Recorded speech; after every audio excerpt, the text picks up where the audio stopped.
Hello, I'm Maria Hall Brown, and this is LA Currents. According to the National Recreation and Park Association, several studies have confirmed that separation from nature is detrimental to humans' well-being and health. Well, fortunately, Los Angeles is doing something about that. I'm delighted to be joined today by Bill Jones, the Chief Management Analyst for the Department of Recreation and Parks. So nice to have you. Thank you, Maria. It's nice to be here. Thanks.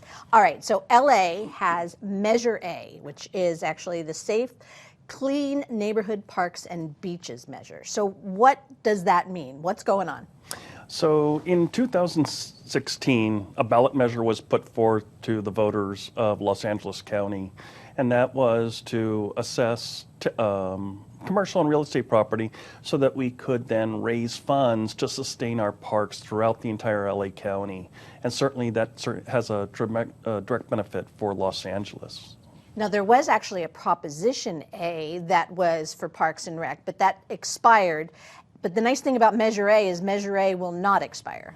That is correct. Proposition A was a 25-year bond fund, and Measure A is a tax assessment into perpetuity. So these are funds that LA can count on for years and years to come to sustain and maintain our parks. Okay, so you've got this list of parks that you've created that will be assisted by Measure A funds. So what are they, where are they, and how are they picked? Well, that's a great question. So it's all of our parks. We have over 450 parks in Los Angeles, quite a number if you try to visit them all. But let's go. The picking of them is quite interesting because there are a lot of things that go into Measure A. We have to look at what are the funding levels. Each year there's an allocation. As I indicated, these are coming from a tax base.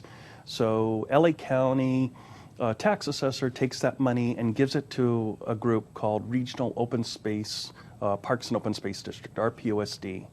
And they are our partner in this. And we work with them to each year apply for these funds that are allocated on an annual basis. And so some of the parks that we have, it depends upon how much is allocated for that park, because those funds are not, cannot be used everywhere throughout the city of Los Angeles. There's 43 study areas. And so the funding that's allocated to each study area has to remain within that study area. And so that's part of the equation. And then, of course, taking that study area and figuring out anywhere from 5 to 15 parks within that study area, which parks have the highest priority. And so some of the things that the county did, the county electors, supervisors, as well as our city council, have stipulated that these funds need to go to poor communities. 30% is a floor. So we're looking at those communities, even within the study areas. You may have beautiful parks, but you also may have park poor areas. And so those funds are allocated to those areas first. Okay, so you have started, however, doing these retrofittings, these renovations, these improvements. And I know that one of those, despite the pandemic and despite COVID, one of them is almost done, and that's Holland Beck. Correct. All right, so where is Holland Beck and what actually happened there and why? So Holland Beck is one of our parks. It's just east of downtown Los Angeles. I believe it runs between First Street and Whittier Boulevard, and along is adjacent to like the 10 freeway. And it's a beautiful park. It's one of our older parks in Los Angeles. And there, the focus has been on pathways, on seating areas, upgrading some of the irrigation. And keep in mind, when we do projects like this, we will take like a play equipment project. But because we're digging up the ground, it's an opportunity for rec and parks to get in there, especially with these older parks, and upgrade the infrastructure that's beneath the ground. I think a lot of people look at our parks and say, hey, it's a beautiful grassland, but they don't understand that there's water lines and electrical lines and a huge infrastructure that goes underneath that we have to maintain over time. And so these are some of the things that we look at. Certainly our trees will sometimes uproot our pathways, and so we go in and we clean out that and make certain that those pathways and the accessibility to our parks is open for all. it's also an opportunity for conservation, I would imagine. It is. And so looking at our parks, going back and making certain that we're building our urban forest, making certain that we have diversity of trees, diversity of plant material, and making certain that we are doing carbon capture and low irrigation plantings and those types of things. I might be completely off base, so stop me if I say it wrong. Does Holland Beck have a lake? It does. Oh. A small lake with a fountain in it. Okay, and so will that stay? It will. So one of the things about the Measure A annual allocations is they do come in smaller pots. And so unfortunately there's never enough money to redo the entire park. So each year we're going to be looking at projects where we can make improvements. But some of those improvements and some of those funding in future years may be combined with other grant programs or other funding sources where we can do more, like rebuild a recreation center, or if the lake needs to be improved for water quality. Those are the types of things that we can do down the road. And the fact that it's almost done seems to be a miracle, given the fact that we have suffered through a remarkable year of uncertainty. So was the project able to continue through the pandemic, or have there been adjustments made on all of these projects because of the pandemic? So there have been adjustments made, but really every project has stayed on course. Okay. With our parks, some of them closed at times, as well as having contractors on call. We've been able to work with our contractors as well as our park partners, get into these parks and make those improvements. And so those have not been delayed, but some of the community engagement, such as having face-to-face, working with people in the parks, meeting them and hearing their stories, that hasn't been allowed to take place. And so we have been looking at social media and online videos to bring those stories to the forefront and engage the community to say, hey, we're going to be in your park and we're looking to replace the equipment. Are there things that you want specific to this type of thing? And so when we look at the play equipment, we talk to the community, some of them will have historical or cultural desires for what that park means to that community. Well, along those lines, because as you said, there's a wide variety of parks. I mean, yes, one of the smaller parks, but it seems to be a very, child-friendly, lots of playground equipment. Angeles Mesa? Yes. So that seems to be very much a neighborhood park. So I would imagine it's approached differently than a larger open space area. It is. So some of our community parks or pocket parks, the smaller scale, these are parks that are in areas where communities just don't have access to the large land masses that were once Los Angeles. And so we're looking at properties that are smaller in nature, anywhere from, say, maybe 10,000 square feet up to a quarter acre. But it allows us to put amenities in that park where mothers can take their children, families can go and barbecue, people can just go and relax. So the playground equipment. Mm-hmm. Lots have changed since when you and I were spinning around on things and, sliding down incredibly hot slides and that sort of thing. So I would imagine there's a lot of thought put into the type of safety precautions for playground equipment. There is, and our equipment, we work with nationally recognized manufacturers, and so all of our equipment comes from, I believe, one of 3 manufacturers, and that equipment is far safer than it was, as you indicated, when we were small. Those hot metal slides just don't exist anymore. We are looking. It was a rite of passage. It was, and I grew up in Los Angeles in the Silver Lake area, so I know those playgrounds and those slides well. So, but you are correct. But yes, we're looking at shade canopies, looking at things that protect children. One of the things that we are doing is resurfacing all of these areas. So when we go in and we say, okay, we want to replace this equipment, again, going back to that underground infrastructure, we have to take that out, we have to look at the footings, and then instead of going back with sand, which we understand people get in people's shoes and sometimes is irritating, what we're doing is we're putting in like a soft rubber hardscape surface. Right. And so it's beneficial that if the child falls, they're landing on something that's soft, but that's not going to really affect them as much. When you're also replacing fitness equipment, for those of us that probably should be out there doing something at this point in time. Correct. So are the same protocols in place for the fitness equipment? Is there some sort of trend in fitness equipment that seems to work really well? We all might remember PAR courses. Are we looking at a version of a PAR course again? So that's a very good question.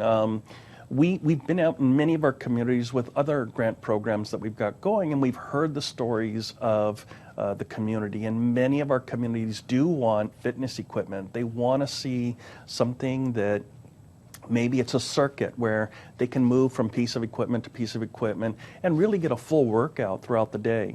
Mm-hmm. And so those are some of the things that we do take into consideration. We're looking at, what the level of funding is, how much of equipment. We have heard stories in some of our parks where one said, hey, there used to be a speed bag for boxing and it was great for the kids. Can we put it back? And so we're exploring that with that community to make it happen.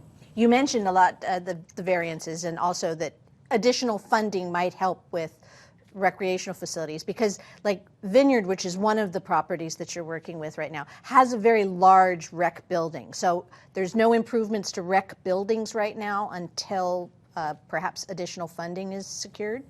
So it does depend upon the level of funding and what we can get into. And sometimes we have to do things in segments, because once we make an improvement, we don't want to have to go back and then tear up something that got us to that point.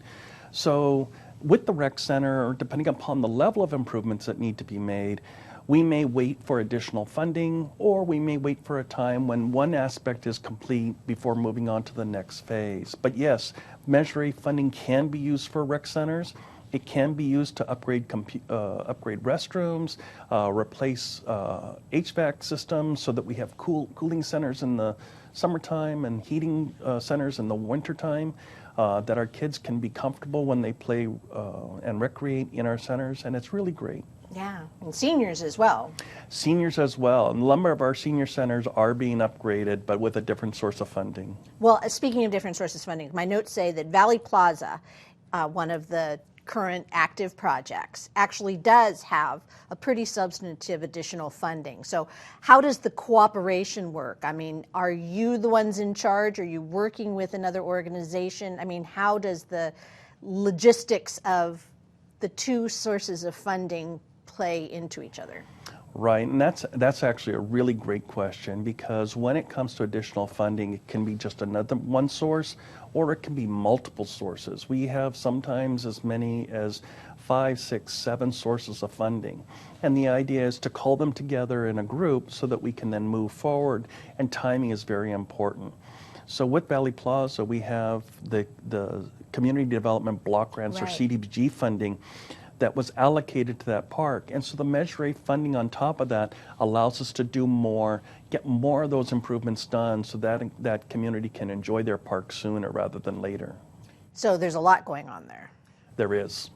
So in addition to these kinds of projects, there are some parks that have suffered in the past perhaps not positive experiences. There might be crime, or there might have been some history there. Once these improvements are made, are there plans to assure the community that the park will be maintained, the park will be safe and secure? I mean, how is all that being, are you working with local law enforcement or just community outreach groups to make sure that this very heavy investment in a very good thing is protected? So absolutely, and I think it all begins with our strategic plan, our department's strategic plan of safe and accessible parks throughout the city. We are working with our park rangers. We're working with Los Angeles Police Department to ensure that when we hear of incidents of crime in our communities and our parks, that those are being addressed. Some of the things that Measure A also does, as well as some of our other grant programs, is recognize that if parks are putting people off because of crime and they're not getting used. And so one of the things that has become an eligible expense is security lighting and security cameras, where we can then share that information with our law enforcement partners and basically improve the life and quality of that park.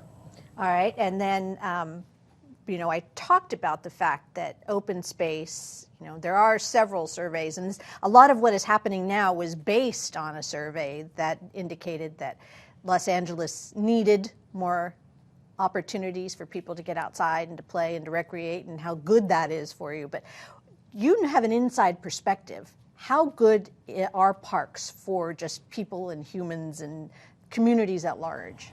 Oh gosh, that is so important.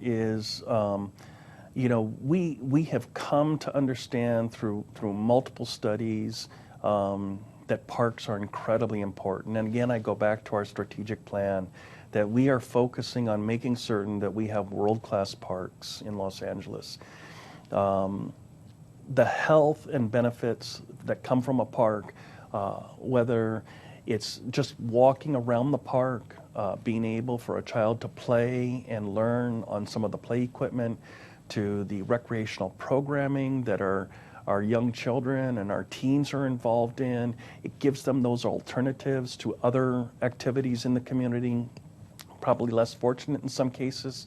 And, we're seeing a tremendous benefit. One of the things that Rec and Parks is doing right now is using data. We're collecting data on all of these activities, and we're showing that these activities and the health and the well-being of these communities are actually rising because these kids have a place to play.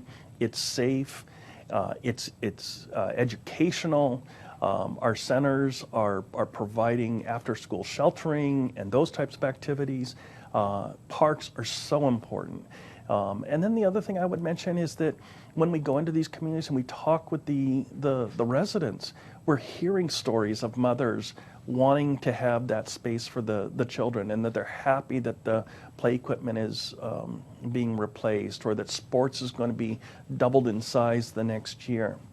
But I think what's really most important, and I think it's really what sets Rec and Parks apart from many of our other city department around our other sister city departments, and that is parks are there for a long, long time.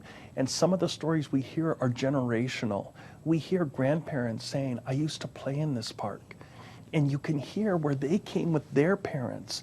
And those are the exciting stories that we like to hear from Rec and Parks. I think also with the transition that our world has taken, even when there will be an answer to this pandemic, and even when the issues of social distance and safety protocols are no longer priority in our world, I think everyone has learned, first of all, that there's a different way of working, there's a different way of going to school, but there's also a different way of living. And everybody, I believe, you can see in neighborhoods, people walking, people wanting to go out. Your parks are going to be packed. They are, and we're excited about that. And it's one reason, we wish there was more funding. We wish that we could just improve all of our parks and buy land and do things. But you're absolutely correct. We're looking forward to that day when kids are back at our rec centers and involved in the program activities and really making a difference in the communities for these kids and the young adults that play in our parks. All right, let's get to the nuts and bolts here. Sure. How many parks are being worked on right now, and how are they doing? I mentioned a few, but sort of the basics of which ones are in process, which ones are torn up, where they stand, and how good it's going. So the good news is we have 15 parks that we did as a package deal to move forward and get the Measure A dollars rolling.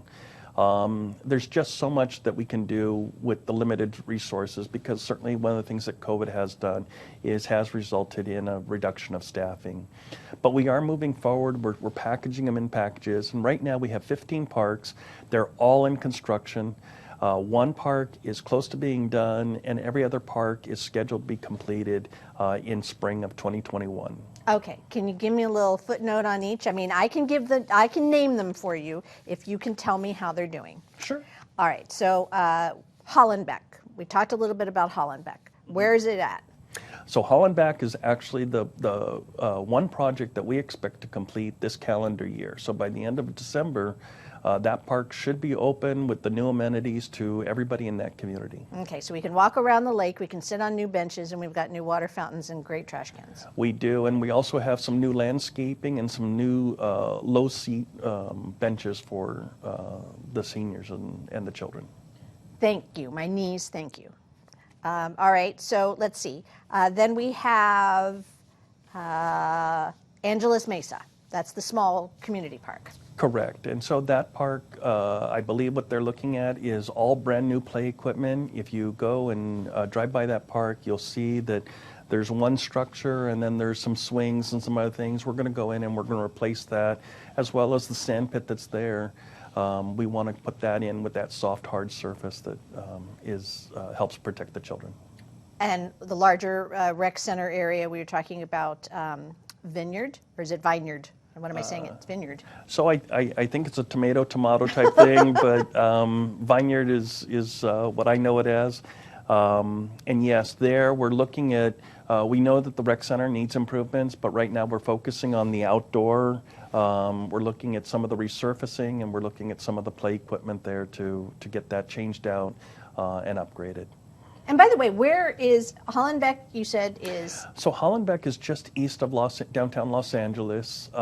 It's really just across the river and the railroad tracks in East Los Angeles. Okay. And it's, I think, between First Street and Whittier Boulevard. Okay, and Angeles Mesa? Angeles Mesa is in CD10, and I want to say it's down near La Brea and Crenshaw. Okay, and Vineyard? Or vineyard, depending upon who you are. And vineyard, let me see, I think I've got that here.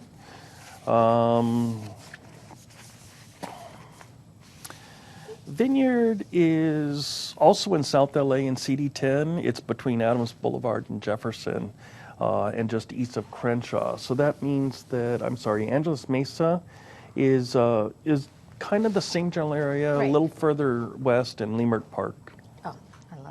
Okay, and then one of the ones that we talked about that's pretty large, that has the additional funding, Valley Plaza, where's that and how's it doing? So Valley Plaza is out along the 101 freeway going north. It's out in the Valley area, CD2, and that's a park that it's actually got several parcels, and we're finishing up one that's just adjacent to it, known as Whitsitt Fields. But Valley Plaza is on the other side of the boulevard there and a little east of the freeway. We've got some CDBG funding there, and we've got Measure A funding, and we're getting in and doing the pathways and the play equipment and everything, and it's moving along well. Okay, and then Queen Anne? And Queen Anne, let me see, I think Queen Anne also CD10. There we're looking at the play equipment. By the way, with the play equipment, because of the fact that most of all the playground equipment has to be replaced, is there going to be a similar tone and feel? Are you like getting a really good deal on playground equipment as you can spread out across the city, or is each park unique based on its needs and its size? So that's actually a really great question, because I think a lot of people don't understand. When we place an order, it does help us to have a large order to place. Sure. And so one of the things that these projects do also represent is, if we are going to order one, let's order several and do them at a combined effort. And I think you will see us do similar things with like restrooms, where when we have certain resources, those resources can be allocated And it's just more efficient to do, 5 versus 1, and get in and get those built out. Okay, are there trends in parks? Are there things, obviously we talked a little bit about, indigenous species being planted and fixing the water table or the infrastructure, that kind of thing. But what's the current trend in parks besides soft rubber-based Sure. fall mats for, I don't even know how to say it, for playground equipment? What are some of the other things that are happening in the park world that are enhancing our lives? So, I think one of the things that the city has really focused on is identifying all of our parks as green islands. That these are where our communities are able to meet the environment. And so some of them, as we look at some of these projects, we're partnering with DWP in sanitation to get in cisterns and to do rainwater capture. You're starting to see where, to minimize the use of water and reclaim water, we're looking at some of the synthetic fields and those types of projects. But I would say that you're really going to start to see that these parks become the environmental centers in each of these communities. Are there going to be any art components? And I don't even know if there's an answer to this question, because as you were talking, I was thinking of the usages of the parks. It's a place for people to gather as a group, family-wise, and it's just for fun. It's a place for athletics, but it's also a place for cultural activities where people can celebrate their culture. And, at times it's a place of life enrichment, which I immediately think of as, art. Are you going to put any art installations, mosaics, water features, sculptures, public art, any of that being factored into any of these? So that also is a really great question, because with some of our Proposition 68 projects, art is an integrated component of that. And so yes, you are going to see mosaics, tiles. Some communities have asked for statues of, like David M. Gonzalez, the statue of David M. Gonzalez, who was a World War II veteran and war hero. They look at things like some of the parks on East LA where the mothers are interested and say, hey, look, we represent the community. And so there are art that are committed to those types of aspects. Some people want pathways, some people like bricks, some people like the mosaics. And so it's getting in and listening to each of the communities and understanding what they want. But you're absolutely correct. We are looking to have those types of art components in our parks. And how much input have you gotten so far? Have you gotten a lot of community input? So on the Measure A, we've gotten the flyers out with some of the smaller projects. Again, Measure A are the smaller projects, but with our larger projects, we've had community meetings pre-COVID of up to 200 people. Wow. Wow. And you're still trying to promote that as well. We are. We're really working hard. Community engagement is so important because we know that these parks really belong to the communities. We're the stewards. We take care of them. We're going to maintain them, but they really belong to the community. So we want to hear the communities, how we can make these parks viable for them, and they hold their history and their culture. In some areas where we're going to expand new parks, we'll be in those communities to say, what do you want? You get to create this park from the ground up, from zero, a blank sheet of paper. Tell us what you want and help us get ideas. Maybe we can do most of it, maybe we can do all of it. I don't know the answer to that, but at least the community gets that input.